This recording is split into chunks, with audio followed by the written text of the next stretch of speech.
Bago po tayo magsimula, gusto ko lang pong ipaalala na ang lahat pong ito ay gabay po lamang.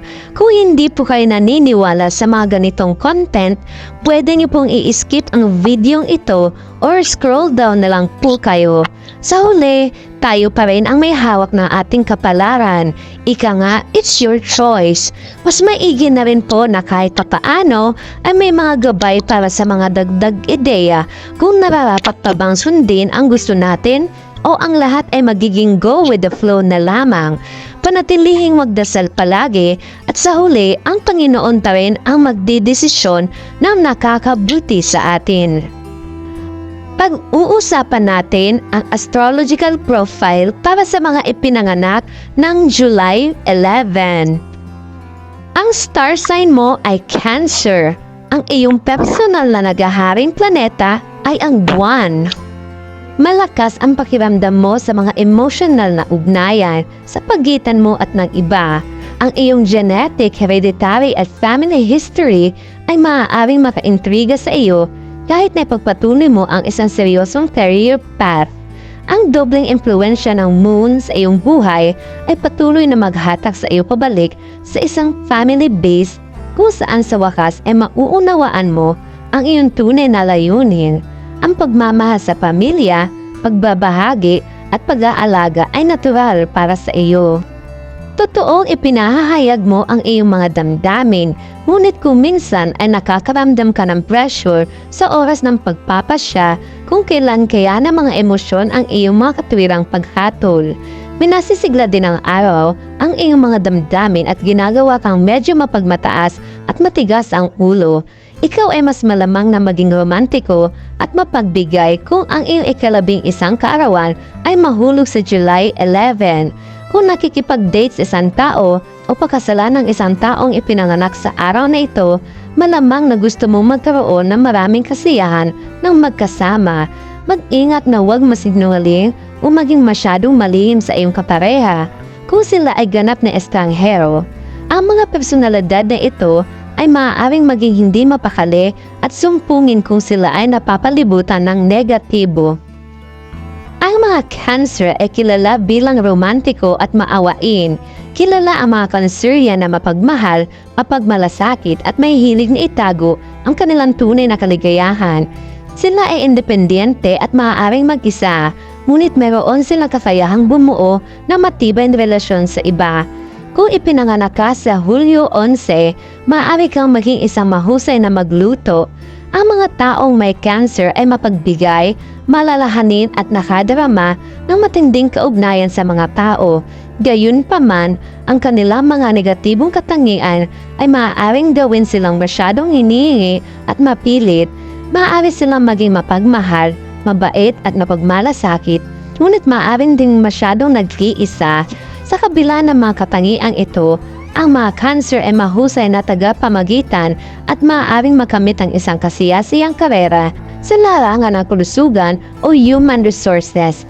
Siguraduhin gamitin ang iyong paghuhusga kapag pumipili ka ng isang karera. Maaaring mahirapan kang magtiwala sa mga tao, lalo na kapag nagsisimula ka pa lamang. Ang iyong zodiac sign ay maaaring maging isang mahusay na tagapagpahiwatig ng kung sino ka at kung ano ang iyong personalidad. Ang petsa ng kapanganakan ng July 11 ay nagpapahiwatig ng mahusay na paghuhusga sa pera at mga kakayahan sa paggawa ng desisyon sa pananalapi. Makakagawa ka ng mahusay na mga desisyon tungkol sa hinaharap sa pamamagitan ng pag-aaral kung paano balansehin ang iyong mga nakikipagkompetensyang interes. Mahalagang maunawaan mo ang petsang ito.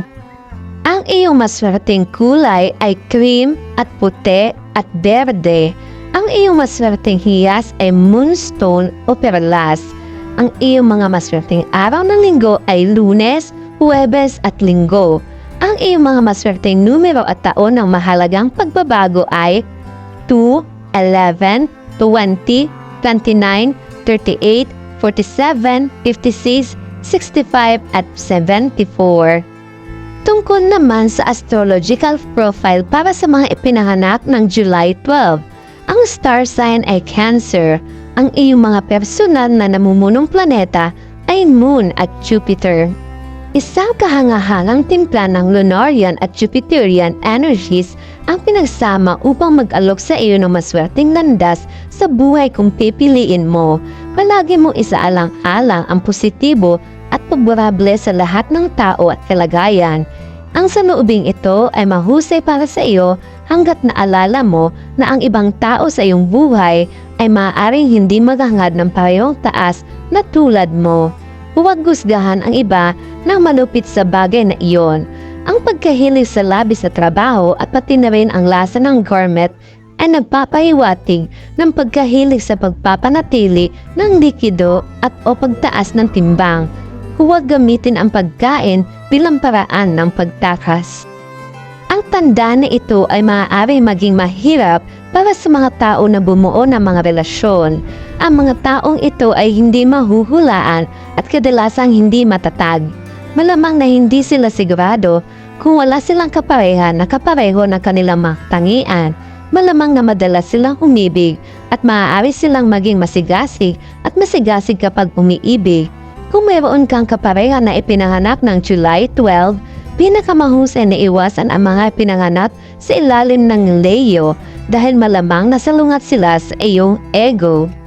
Ang iyong horoscope sa kaarawan sa ika-12 ng July ay nagpapahiwatig na ikaw ay sensitibo sa mga emosyon at intuitive. Maaari kang maging isang likas na pinuno, ngunit mahihirapan kang mamuno sa pamamagitan ng halimbawa at maaaring mahihirapan kang maging isang mahusay na pinuno. Maaaring meron kang matinding pagnanais na tumulong sa iba, ngunit hindi nito gagawing mas madali ang iyong trabaho. Malamang nakakailanganin mong balansehin ang iyong panlipunan at personal na buhay. Ito ay kung paano mo makakamit ang iyong mga layunin. Ang tanda na ito ay lubos na malikhain at mapanilikha. Determinado din sila at ambisyoso. Sa kabila ng pagiging ambisyoso at determinado, hindi nila gusto ang patnubay mula sa itaas at mas gusto nila ang mga mapayapang solusyon. Ang kanilang diplomatikong kalikasan ay nagpapahintulot sa kanila na magtrabaho ng walang mga issue. Sila rin ay maparaan at malikain. Magaling din silang mag-ayos ng buhay. Ang iyong maswerteng kulay ay dilaw, lemon, at mabuhangin na lilim. Ang iyong maswerteng hiyas ay yellow sapphire, citrine quartz at golden topaz. Ang iyong mga maswerteng araw ng linggo ay Huwebes, Linggo at Martes. Ang iyong mga maswerteng numero at taon ng mahalagang pagbabago ay 3, 12, 21, 30, 39, 48, 57, 66 at 75. Ang susunod naman nating talakayin ay ang astrological profile para sa mga ipinanganak ng July 13. Ang iyong star sign ay Cancer at ang iyong mga personal na naghaharing planeta ay Moon at Uranus. Isang electrical na aura ang bumabalot sa iyong pagkatao na maaaring magmarka sa iyo ng medyo hindi pangkaraniwang individual. Sa kabaliktaran, ang impluwensya ng Uranus sa buwan ay maaaring makagambala sa paggana ng iyong mga emosyonal na tugon. Ang mga relasyon ay maaaring maging mabagyo sa iyong mali-mali at kung minsan ay pabago-bagong mga kahilingan. Ang isang malakas na pagnanasa sa pakikipagtalik at pagnanais para kapanapanabik o nakakapagsisiglang pakikipagtalik ay maaaring hindi palagi nakakapag-alis sa iyo ng mataas na stress at pagkabalisa na malamang na maatik mo bilang bahagi ng iyong pang-araw-araw na gawain. Punta ka sa meditation cave ko. Ang mga taong ipinanganak ng ika-13 ng Hulyo ay may matinding katapatan at responsibilidad. Ang mga ito ay lubos na karismatiko at responsableng mga tao. Mabilis din silang gumawa ng mga desisyon at may malakas na intuisyon. Gayunpaman, maaaring nahihirapan silang umangkop sa mga pagbabago sa kanilang gawain. Kung may pagbabago sa nakagawiang mangyari, ang mga taong ito ay karaniwang kikilos ng hindi naaangkop o hindi nahuhulaang maaaring nilang pamahalaan ang hindi ka nais-nais na katangiang ito at samantalahin ang kanilang mga lakas. Marahil ay pinanganak ka noong ika-13 ng Hulyo, napakabilis mong pumili ng mga bagay-bagay at malamang na magkaroon ka ng mataas na pakiramdam ng tiwala sa sarili. Magagawa ka nito maging isang mahusay na pinuno. Gayunpaman, maaaring kailanganin mong gamitin ang iyong emosyon upang manampasan ang anumang mga hadlang na darating sa iyo. Minsan, maaari kang maging sensitibo sa pagpuna o pagtrato ng basta-basta. Ang iyong personalidad ay higit sa lahat ay salamin ng petsa ng iyong kapanganakan at maaari mong gamitin ang iyong pagiging sensitibo sa iyong kalamangan. Kung ikaw ay ipinanganak ng Hulyo 13, ikaw ay magiging isang Cancer na ang araw ay sumisikat sa lugar na mapagmahal na relasyon. Ang iyong unang makabuluhang bahagi ng iyong buhay ay gugugol ng mga relasyon sa makitid na mga kasosyo. Ang iyong maswerteng kulay ay electric blue, electric white at multicolors. Ang iyong mga maswerteng hiyas ay hezonite, garnet at agata. Ang iyong maswerteng araw ng linggo ay Linggo at Martes. At ang iyong mga maswerteng numero at taon ng mahalagang pagbabago ay 4, 13, 22, 31, 40, 49, 58, 67 at 76. Ang astrological profile para sa mga ipinanganak ng July 14. Ang star sign ay Cancer. Ang iyong mga personal na namumunong planeta ay Moon at Mercury. Kahit na pinamumunuan ng buwan at Mercury, ang araw at Uranus ay nakaka-impluwensya rin sa iyong personalidad. Aakitin ng mga mataas na malikaing negosyo ang iyong atensyon at ipadama sa iyo ang iyong likas na kakaiba bilang isang individual. Maaaring mong ilapat ang iyong mga progresibong ideya sa pananalapi, pagbabangko at pamumuhunan habang ang iyong masining at mataas na kombinasyon. Mayroon kang natatanging kakayahan sa pagsasalita, pagsusulat o pagtuturo ngunit natutong mag-isip at gumawa ng mga desisyon ng kaunti pa.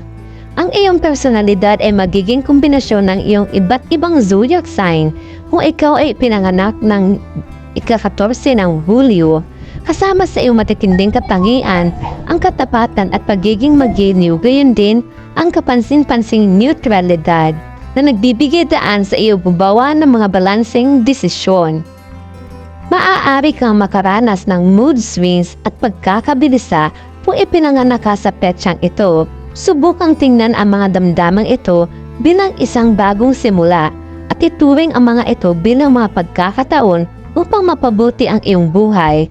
Malamang na magkakaroon ka ng magandang simula sa buhay kung ipinanganak ka sa petsang ito. Gayunpaman, posible na maiinis ka sa mga malubo na paraan ng iba.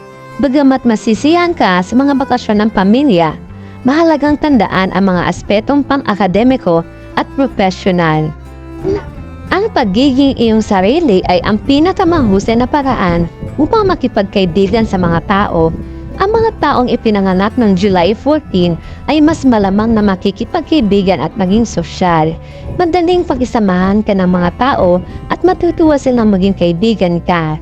Maaari mo ring gugulin ang iyong oras sa pagsasaliksik at pagpapabuti ng iyong tahanan. Maging tapat, maging totoo sa iyo at huwag hayaan iba na makahadlang. Hindi madaling maging iyong sarili, ngunit maaari kang maging masaya at kontento sa iyong sariling paraan. Ang swerte mong kulay ay berde, ang iyong swerteng hiyas ay emerald, aquamarine o jade, ang iyong mga maswerteng araw ng linggo ay Miyerkules, Biyernes at Sabado, at ang iyong mga maswerteng numero at taon ng mahalagang pagbabago ay 5, 14, 23, 32, 41, 50, 59, 68 at 77. Astrological profile para sa mga ipinanganak naman ng July 15. Ang star sign ay Cancer. Ang iyong mga personal na namumunong planeta ay Moon at Venus. Inihayag ni Venus at Moon ang iyong panloob na drive para sa kasiyahan sa domestic at relationship spheres ng iyong buhay at nahihirapang maging mahusay na anumang iba pang larangan ng pag-ibig. at pagkakasundo ay wala. Ang mga vibrations na ito ay napapahiwatig ng isang napaka-sentimental na kalikasan. Kailangan mong ranasan ang buhay sa kabuuan nito ngayon, nang walang pangahambing o paghuhusga kung paano ang mga bagay noon. Ang ika-24 na taon ay mahusay sa pagsaalang-alang sa mga relasyon at kasal. Ang birthday horoscope July 15 para sa mga taong ipinanganak sa araw na ito ay puno ng magandang kapalaran at kasaganaan. Ang mga taong ipinanganak ng ika-15 ng Hulyo ay madalas na optimistiko, tapat at sensitibo. Ang isang taong ipinanganak sa araw na ito ay itinuturing na isang taga-Cancer. Sa pagitan ng June 21 at July 22 ay Cancer. Ang katutubo ng Cancer ay lubhang malikhain. Ang isang alimango ay kumakatawan sa Cancer sa sistema ng astrolohiya. Ang mga taong ipinanganak sa araw na ito ay lubos na nagpoprotekta sa kanilang mga mahal sa buhay at may posibilidad na umiwas sa mga sitwasyon na maaaring maglagay sa kanila sa panganib. Ang mga ugali ng personalidad ng mga ipinanganak ng ika-15 ng Hulyo ay katulad na sa ibang mga taong ipinanganak sa araw na ito. Sila ay ambisyoso at praktikal. Natatakot sila sa pagtanggi dahil sa pagiging sensitibo nila, natatakot silang tanggihan. Sila rin ay lubos na nakatuon sa pamilya at analytical. Mas malamang na magkaroon sila ng masaya, kasiyasing relasyon kaysa kung ano sila. Ang iyong mga maswerteng kulay ay puti at krema, rosas at rosas. Ang iyong mga maswerteng hiyas ay diamante, puting sapero o kristal na quartz. Ang iyong mga maswerteng araw ng linggo ay Biyernes, Sabado at Miyerkules.